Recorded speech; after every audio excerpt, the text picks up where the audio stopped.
আসসালামু আলাইকুম প্রিয় ভাই ও আপুরা, দেশ ও দেশের বাহিরে যেখান থেকে আমার ভিডিও দেখছেন সবাইকে জানাই আন্তরিক শুভেচ্ছা। তো দেখতেই পারছেন আজকে আমি নতুন নতুন ভিডিও নিয়ে চলে এসেছি রান্নার। আজকে আমি কয়েকটা রান্না নিয়ে এসেছি, একটা ভিডিওতে দেখতে পারবেন। অবশ্যই ভিডিওটি স্কিপ করে দেখবেন না। আপনাদের কাছে অনুরোধ থাকলো একটি লাইক দিয়ে আমার ভিডিওটি দেখবেন। তো দেখুন মাশাআল্লাহ, প্রথমে আমি শুরু করলাম লইট্টা মাছ রান্না। আর এভাবে যদি লইট্টা মাছ রান্না করে খান জীবনে ভুলতে পারবেন না। একবার হলেও খেয়ে দেখবেন সবাই। ঠিকই মানুষকে চেনার মতো, অবশ্যই মানুষকে চিনতে যেমন আমরা ভুল করি, ঠিক রান্নাও আমরা দেখতে ভুল করি, যার কারণে রান্না করে ঘরে খেতে পারি না। এই ভুলটা করবেন না, রান্নাটা দেখে অবশ্যই সবাই খেয়ে নেবেন। রান্নাটা অবশ্যই পছন্দ হবে। আর লইট্টা মাছ যারা খান তারা এভাবে না খেলে অবশ্যই মিস করবেন। কথাটা এই জন্যই বললাম, আমরা মানুষদেরকে বুঝতে চিনতে ভুল করি। কিছু কিছু মানুষ আছি আমরা বলি নিজের আমার সম্মান ও নষ্ট করেছে। আসলে ভুল কথা। যে যার সম্মান সে নিজেই নষ্ট করে, তার কাজের ক্ষেত্রে, তার কথার ক্ষেত্রে, তার নিজের পৈশাচিক ব্যবহারের ক্ষেত্রে।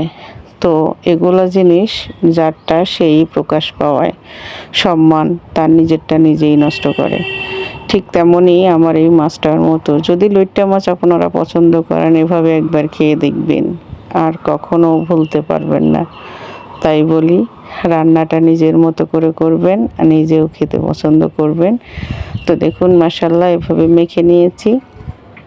এখন একটি প্যানে তেল বসিয়ে দিয়েছি, এখন চুলাতে দিয়ে দিব। ভিডিওটি দেখলেই বুঝতে পারবেন। অবশ্যই আমার ভিডিওটির কোনো একটু অংশ যদি ভালো লেগে থাকে আমার চ্যানেলটিকে সাবস্ক্রাইব করবেন, লাইক কমেন্ট শেয়ার করবেন, পাশে থাকা বেল আইকনটি বাজিয়ে দিবেন নতুন নতুন ভিডিও পেতে।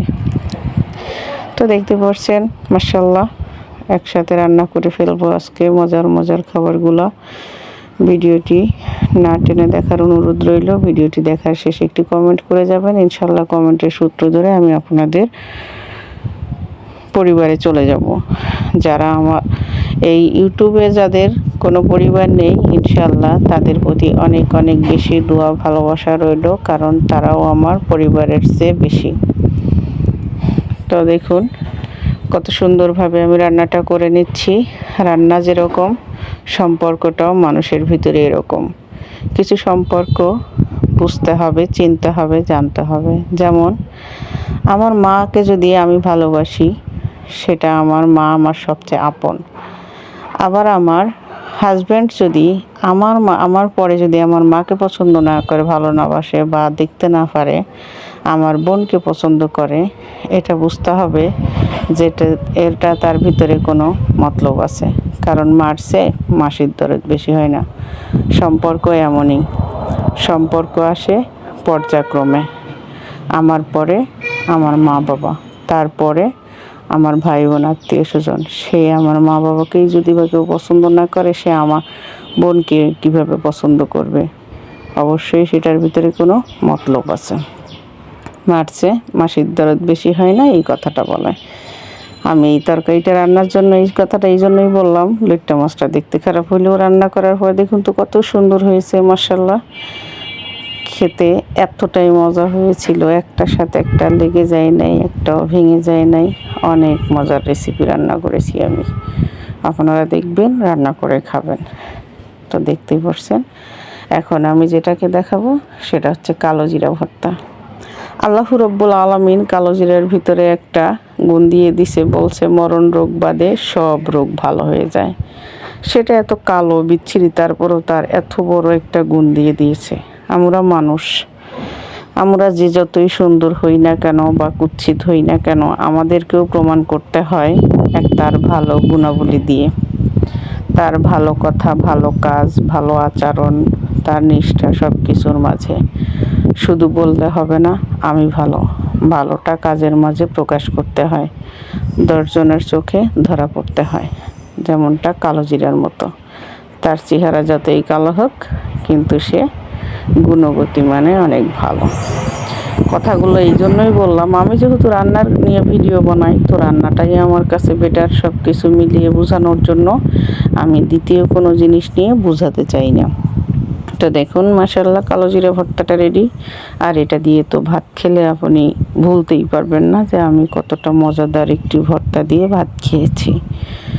তো মাশাআল্লাহ, এখন নিয়ে আসবো সেটা হচ্ছে চিংড়ি মাছ দিয়ে কচু। কচু নামটা আমরা সবাই জানি, সেটা দুইটা কাজে ব্যবহার করা হয়। একটা ভালো কাজে ভালো, একটা হচ্ছে খারাপ কথার মাঝে। যেমন এটার একটা সম্মান আছে। কোনো মেহমানের সামনে যদি আপনি গরুর মাংস দিয়ে রান্না করে নিয়ে যান, সেটা খুবই সম্মানজনক।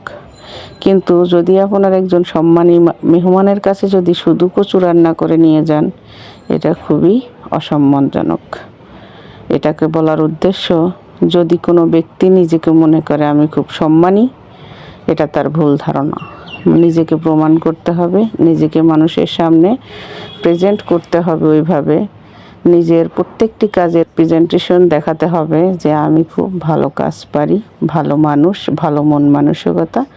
তাহলেই তার সম্মান বাড়বে। কারো সম্মান কেউ ক্ষুণ্ণ করতে পারে না, সেটা পরিবারের হোক, যাই হোক, পাবলিক প্লেসে হোক, পরিবারের ভিতরে হোক। সে তার সম্মান আল্লাহ রব্বুল আলামিন সব সময় একইভাবে রাখবে। তারা সামনে প্রকাশ না করলেও নিজেরা পিছনে ঠিকই বলবে। আর বাহিরের লোক তো, তারা সামনে পিছনে সব জায়গায়ই বলবে। তাই জন্য কেউ কারো সম্মান ক্ষুণ্ণ করতে পারে না। দেখুন না, মাশাআল্লাহ, আমি কষিয়ে রান্না করতেছি, কতটা মজা, দুর্দান্ত মজা হয়েছিল। কথাটা বলার উদ্দেশ্য, রান্নার মাঝেই লুকিয়ে আছে অনেক কিছুর প্রতিভা। শুধু ভাব নিলে চলবে না, প্রতিভাটা দেখাতে হবে। আর এই প্রতিভা শব্দ অনেক কষ্ট করে অর্জন করতে হয়, মানুষের সামনে প্রেজেন্ট করতে হয়, মানুষকে বোঝাতে হয়। সেটা এমনি এমনিতে বললেই হবে না যে আমি খুব দামি, নামি, আমি খুব ভালো মানুষ। ভালো মানুষদের, সম্মানী মানুষদের কখনো বলতে হয় না আমি সম্মানী। যার যার সম্মান তাকে মানুষই দিতে হয়। নিজে মানুষকে সম্মান দিতে জানেন, নিজে ধোঁকাবাজিটা কম করেন, নিজে নিষ্ঠার সাথে চলেন, অন্যকে না ঠকিয়ে, অন্যের প্রতি না হিংসা করে, দেখবেন আল্লাহ রব্বুল আলামিন আপনাকে সম্মান বাড়িয়ে দিবে। আর খুব জ্ঞানী, খুবই ভালো নিজেকে মনে কখনো কেউ করবেন না। আমি তো নিজে কখনো মনে করিই না, যার কারণে আমি এখন মনে মনে চিন্তা করি, আমি কিছু কিছু শেখার চেষ্টা করি, কিছু কিছু বোঝার চেষ্টা করি। তো আমার ভিডিওটি কেমন লাগলো, সবাই আমার ভিডিওটি দেখে কমেন্ট করবেন। সবাই ভালো থাকবেন, সুস্থ থাকবেন, এই কামনা করি। আল্লাহ হাফেজ।